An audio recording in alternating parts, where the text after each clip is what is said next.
On a quiet Thursday evening, in a small-town diner that smelled like coffee and second chances, a single father named Eli Turner was finishing his shift at the auto repair shop down the street.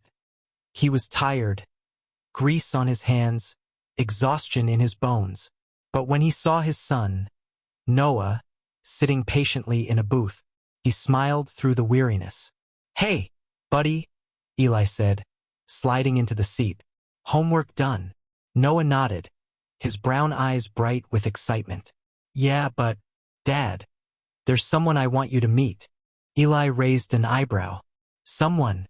Before he could ask, a woman walked through the diner doors, soaked from the rain, her long coat dripping, her hair clinging to her face.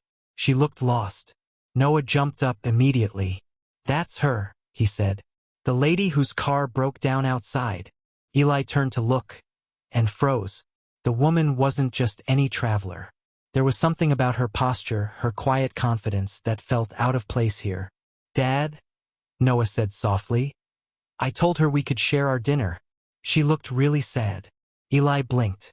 This wasn't how his night was supposed to go. The stranger at the table. The woman hesitated at the door until Noah waved her over.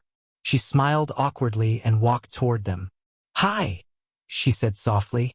"I hope I'm not intruding. Your son was kind enough to invite me in." Eli stood up politely. "Not at all. Sit down, you look frozen." She laughed quietly. "That's one way to describe my night." Her name, she said, was Adriana Vale. She'd been driving cross-country when her car engine suddenly died just outside town. No cell service, no mechanic nearby, until she stumbled upon Noah walking home. "He said his dad was a mechanic," Adriana explained. "So I followed him here." Eli chuckled lightly. "Guess I'm famous now."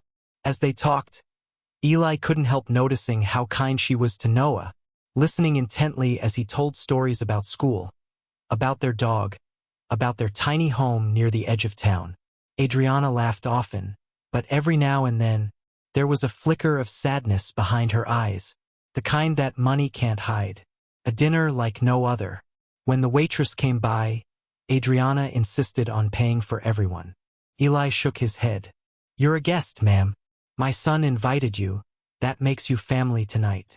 Adriana smiled, visibly touched. It had been a long time since anyone had treated her like family. As the plates arrived, grilled cheese, fries, hot cocoa, Eli watched Noah chatter away, and for the first time in a long while, the table felt full again.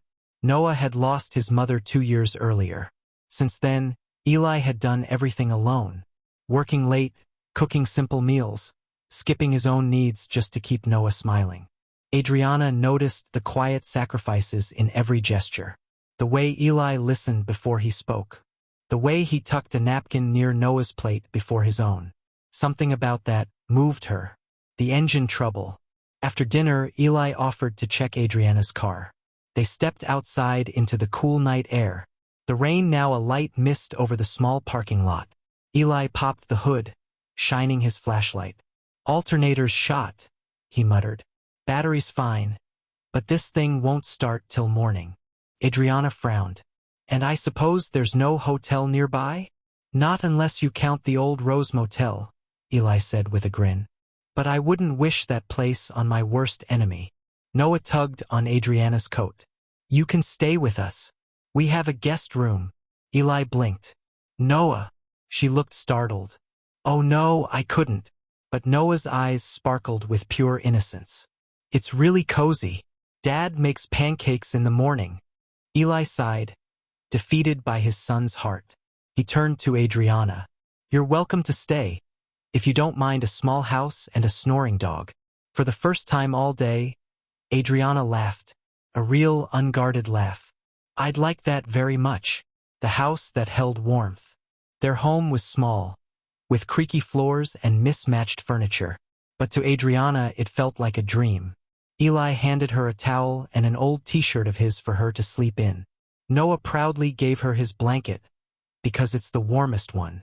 As she changed and settled in, Adriana found herself smiling at the simple gestures, the warmth of a home not built with money, but with care. From the living room, She could hear Eli reading Noah a bedtime story. His voice was low and gentle, filled with love that didn't need to be spoken aloud. Her chest tightened. She hadn't realized how long she'd been lonely. Secrets of the night. Later, when the house had quieted, Adriana stepped into the kitchen for a glass of water. Eli was there, sitting at the table, bills spread out before him. He didn't notice her at first, the worry on his face too deep. When he did, he smiled awkwardly. "Didn't mean to wake you." "It's okay," she said softly. "Those look stressful." He chuckled. "Just life. Rent, school fees, electricity. You know, the usual symphony." She tilted her head. "And yet, you still offered me a place to stay." He shrugged. "You looked like you needed kindness more than I needed sleep." Her eyes glistened. "That's rare." Eli gave a small smile. "Maybe, but I think the world would be better if it wasn't." Something about the way he said it made her heart ache. This simple man with nothing to spare, offering warmth as if it cost him nothing. A glimpse into their world. The next morning, sunlight spilled through the small kitchen window. Noah was already at the table, proudly flipping pancakes. "Badly." Eli laughed as he rescued the half-burned one. "Almost perfect, chef." Adriana stood in the doorway, smiling softly. The smell of pancakes, the sound of laughter. It was everything her penthouse didn't have. She helped set the table, trying not to reveal too much about herself. Eli assumed she was just another traveler passing through, and she let him believe it, because for the first time in years, she wasn't Adriana Vale, CEO of Vale Enterprises. She was just Adriana, a woman enjoying pancakes with a kind man and his bright-eyed son. An unexpected confession. After breakfast, Eli offered to fix her car for free. "You don't have to," she began, but he raised a hand. "I insist. It's the least I can do for a guest."